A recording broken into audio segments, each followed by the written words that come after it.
Greetings from a beer ferry.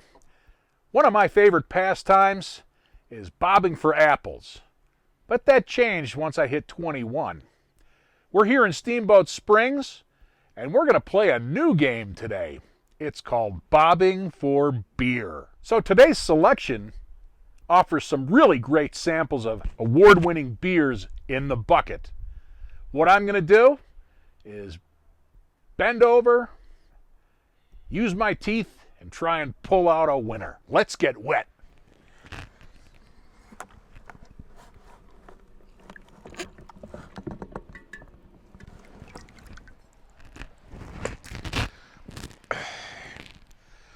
Oh, a Bull and Bush man beer.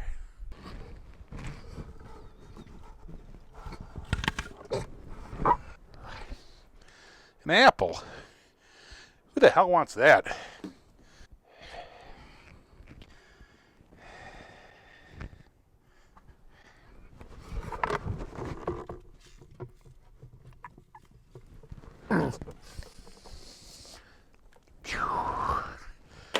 Let's try for another.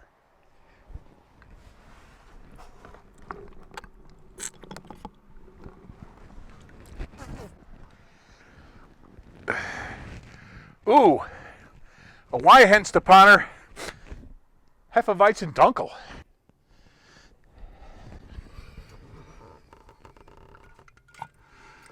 Ow, ow, ow, ow, ow, ow, ow!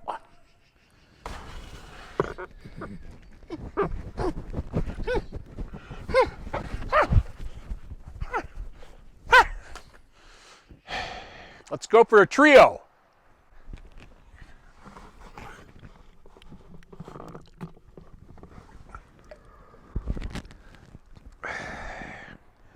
Look, Sam Smith's Imperial Stout. So let's sample 3 of the beers we pulled out of the tub today. The first beer is the Weihenstephaner Hefeweizen Dunkel, which means dark in German, and that comes from Munich. The second beer is the Man Beer IPA from the Bull and Bush Brewing Company in Denver, Colorado. And our final selection is from England. It's Sam Smith's Imperial Stout. Our first beer is the Weihenstephaner Hefeweizen Dunkel. It comes from the Weihenstephaner Brewery in Munich, Germany, and it's the world's oldest brewery. They started brewing beer in 1040.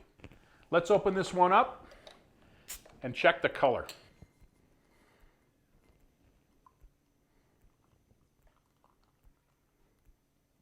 Beautiful orange color and proper carbonation. Let's test the aroma.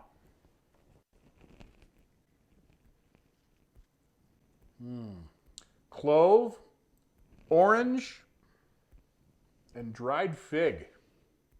Let's give it a taste.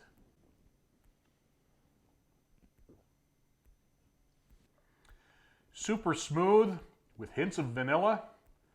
This is a world-class beer.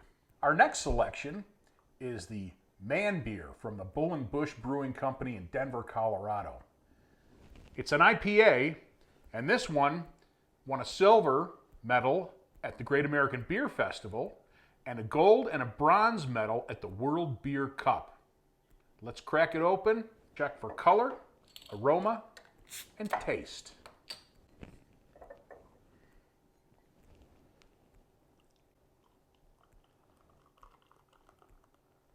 Nice golden orange color and a head that really stands up. Let's check the aroma. A piney nose. It smells a lot like really good marijuana. Let's give it a taste. Very smooth, but it certainly packs a hop wallop, enough to get your mouth quenching a little bit. Our final selection is the Sam Smith's Imperial Stout. This beer uses water from the well that they sunk originally back in 1753. Let's check this one for color, aroma, and taste.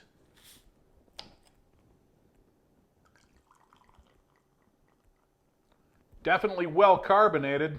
Look at that head stand up. And no way to see through this one. This one's almost as black as night. Let's smell the aroma. Dark roasted malts, and you can certainly smell the alcohol in this one. Has kind of a wine-like smell to it. Let's give it a taste.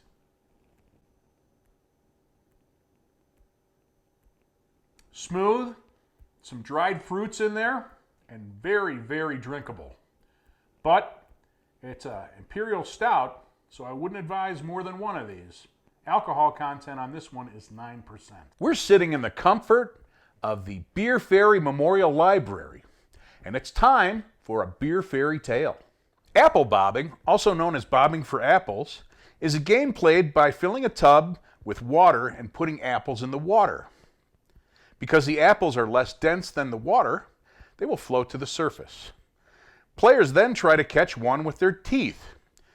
The use of arms and hands is not allowed. According to Wikipedia, the tradition of bobbing for apples dates back to the Roman invasion of Britain, when the conquering army merged their own celebrations with traditional Celtic festivals. The Romans brought with them the apple tree, a representation of the goddess of plenty, Pomona. During the annual celebration, young unmarried people try to bite into the apple floating in the water. The first person to bite into the apple would be the next one to be allowed to marry. A maiden who placed the apple she bobbed under her pillow was said to dream of her future sweetheart. Filming this episode of Beer Fairy Tales was a challenge. Please watch the bloopers at the end of this film. I got water in my ears. You can see that can though sitting on top, right?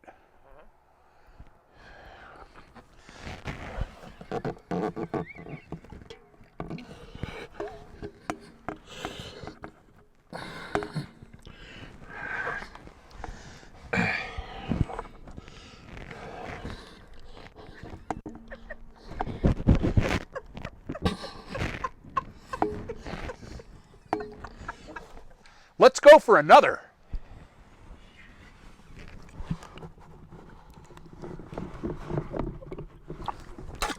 Came up empty. Let's get another. God damn it.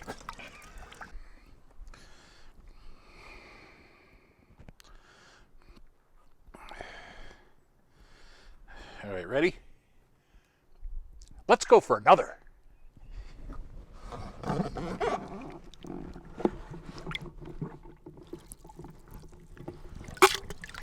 Nothing.